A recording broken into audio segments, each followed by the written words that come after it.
Bueno, gure bideoa geratzeko pizkat diseinu pizkat politago batekin gehitu ditugu transizioak eta animazioak. Eta orduan hori garen ikusiko dugu. Hau da ezinbestekoa, pero bueno, geratzen da pizkat hobeto. Adibidez, gu hemen hasten denean bideoa, emoten badiogu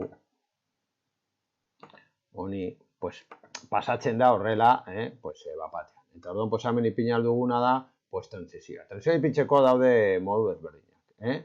Nik erabiltzen duana da, ondoen geratzen dena nire ustez da atenuar. Eta orduan ipintzen du hemen, atenuar inicio del clip, eta orduan, atenuar entrada lento. Eta ikusiko dugu, zer orintasun dago. Emoten diogu, eta orain, horrela sartzen da pizkanaka.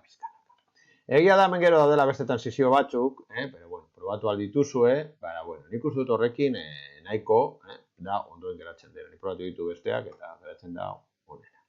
Eta gero, beste aukera bat da, efektuak ipini. Efektuak batez ere, izaten dira, baldin badaukagu hori igual irudi batean gehitzeko, edo, nik horren probatuko du baten bat, eta, adibidez, aukeratzen badugu negatibo, pintzen dugu hemen negatibo, eta orduan ipiniko dugu gure bideoan, izateko gainean negatibo, eta orduan horren ipini dut hor efektu hori gainean. Eta orduan emongo diogu, eta ikusiko dugu nola geratzen den, porque hau ez dago kata ez da probatuta. Orduan emoten diogu, eta orduan geratzen da beste kolore batea. Ikusi aldu zuenez, den zensuria, eta orain dago invertituta kolorea.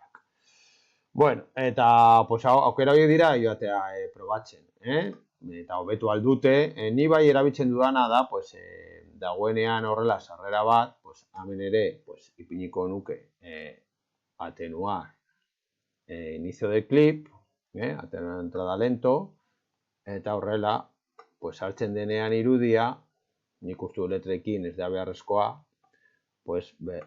sartzen da pizkanaka, eta bai, efektu hori nik uste dut ondo dagoela.